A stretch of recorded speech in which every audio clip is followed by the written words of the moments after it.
नमस्कार मित्र हो, मी N D. Patil Pilivkar. Reform agro solution या यूट्यूब चॅनलमध्ये आपलं खूप खूप स्वागत आहे.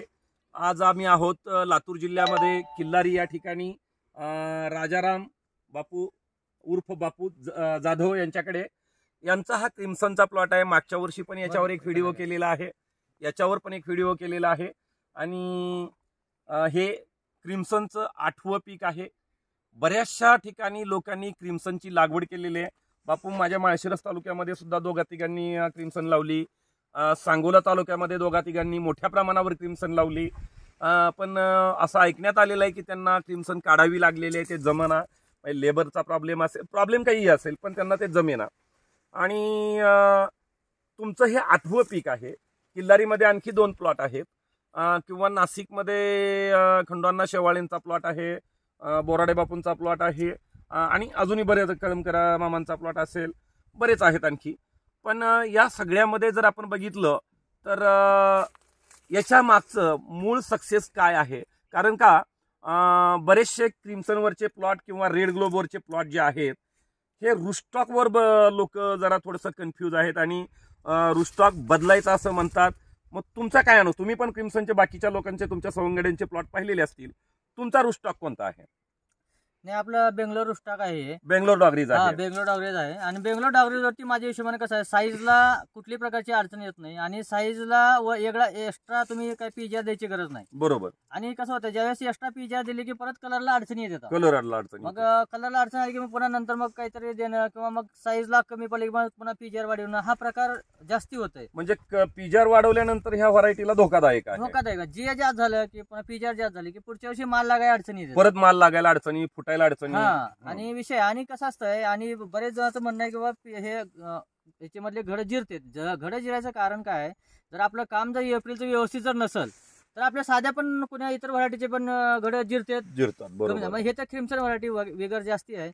तुम्ही जोपर्यंत तुमचा घड सट होत नाही, म्हणजे आपले फेल काढेपर्यंत कुठलंही एनपीके न देता त्याच्या अंगच्या रूटनं चुरू द्यायला पाहिजे. बरोबर. त्याच्यामुळे आपले खतं पण वाचतील आणि त्याला जास्त काय लागणार पण नाही. बरोबर. त्याच्यामुळे मी 100% ह्या मताचा आहे की बाबा, माझ्या हिशोबाने तर मी अनुभवानुसार सांगतोय की बाबा बेंगलोर डॉगरीज ही क्रिम्सन साठी बेस्ट रुस्टॉक आहे.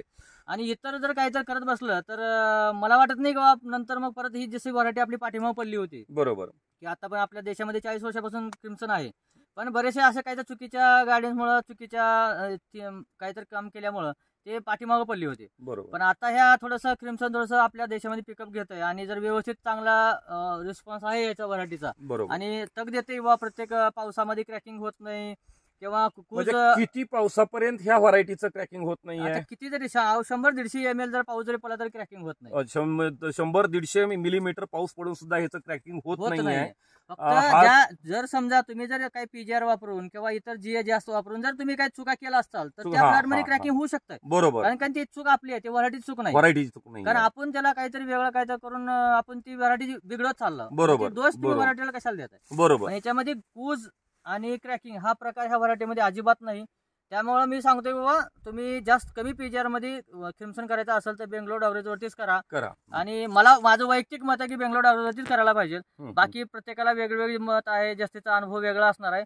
आणि जर दुसरा एखाद्या रुस्टॉक जर चांगला असेल तर काय आहे याचा प्रूफ दाखवायला पाहिजे. कारण जो पहिले 2 वर्ष थोडासा त्रास करताल, पण नंतर जसं लॉंग लाईफ मध्ये जर चालायचं असेल क्रिम्सन मध्ये तर बेंगलोर हा माझ्यासाठी बेस्ट पर्याय असणार आहे. आता पहा की बेंगलोर डॉगरीज वर ज्या वेळेला तुम्ही क्रिम्सन, मी गेल्या 6-7 वर्षापासून तुमच्याकडे बघतोय, मालाच्या वेळेला बघतोय, छाटणीच्या वेळेला बघतोय, खरड छाटणीच्या वेळेला बघतोय, तर बापू की याचा शेंडा खूप चांगल्या पद्धतीने लांब पर्यंत जातो बेंगलोर डॉगरीज वर.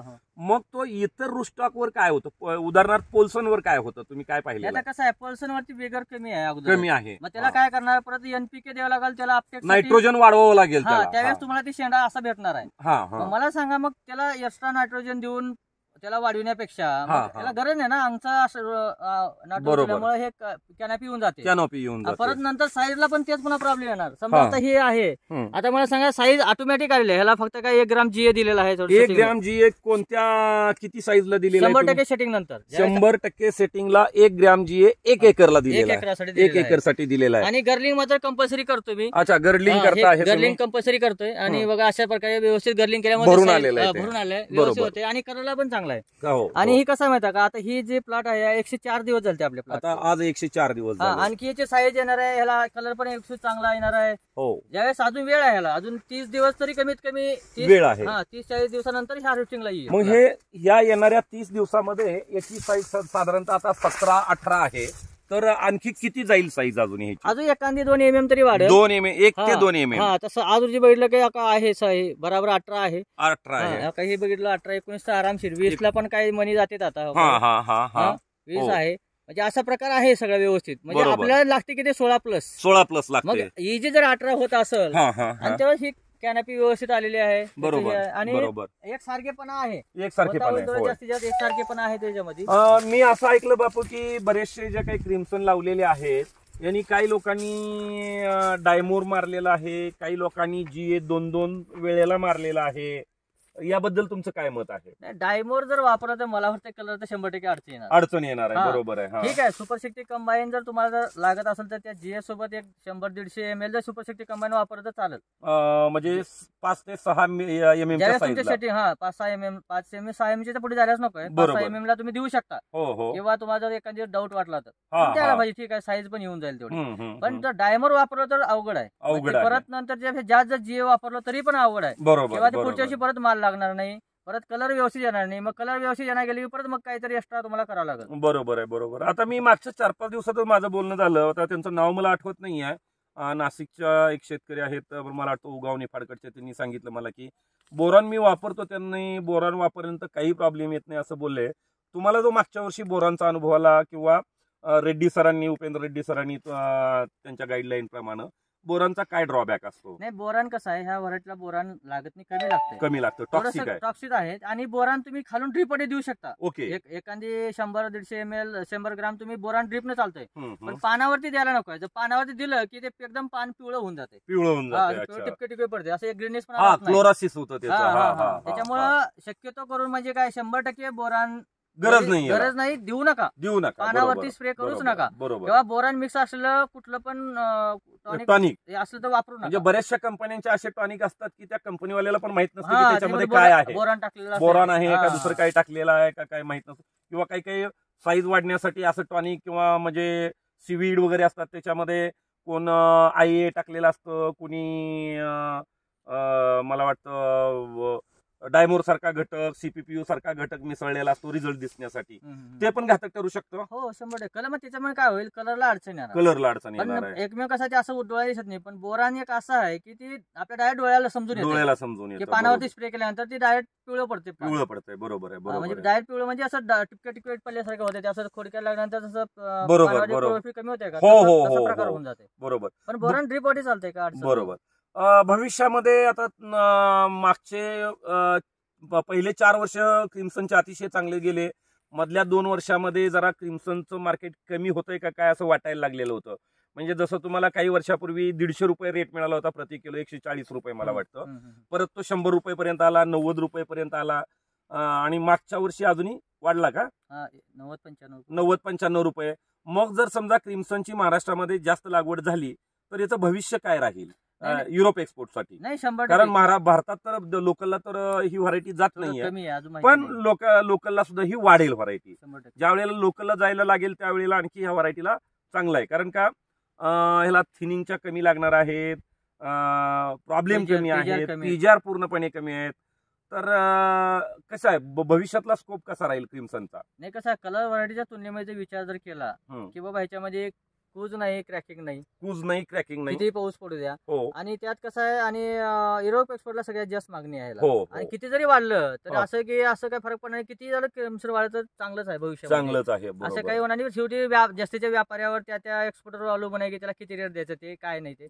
पण क्लोनच्या तुलनेमध्ये क्रिम्सन जरी वाढलं तरी काही प्रॉब्लेम येणार नाही, उलट चांगलं राहील भविष्यामध्ये, दिवस चांगलं राहतील. बरोबर. आणि आता काय झालेलं आहे की मागच्या 10 वर्षापूर्वी जर बघितलं तर जागतिक मार्केटमध्ये पांढऱ्या गोल व्हरायटी ह्या जास्त होत्या, म्हणजे 90% मार्केट होतं.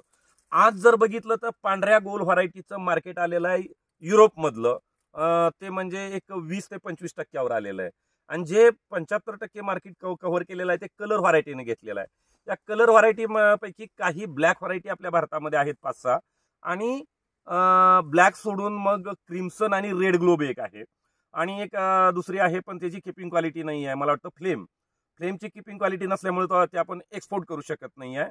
पण 2 सध्या व्हरायटी आहेत ते म्हणजे क्रिम्सन आणि रेड ग्लोब.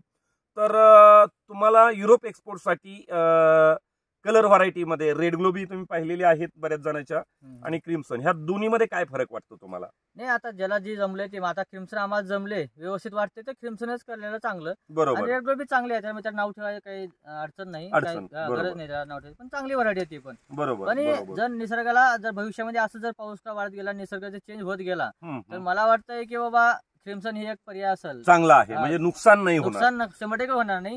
नुकसान झालं तर ती तुमच्या चुका असतील, समजा की तुम्ही काहीतरी एक्स्ट्रा पिझ्या दिली की नंतर मग क्रॅकिंग ती जास्तीच्या वैयक्तिक वेगळ्या अडचणी आहेत. पण आतापर्यंत मी केलंय, भरपूर वेळेस पाऊस आलाय, पण कधी पण क्रॅकिंग हा प्रकार माझ्याकडे कधी झालेला नाही. धन्यवाद राजा भाऊ. तर अशा व्हरायट्या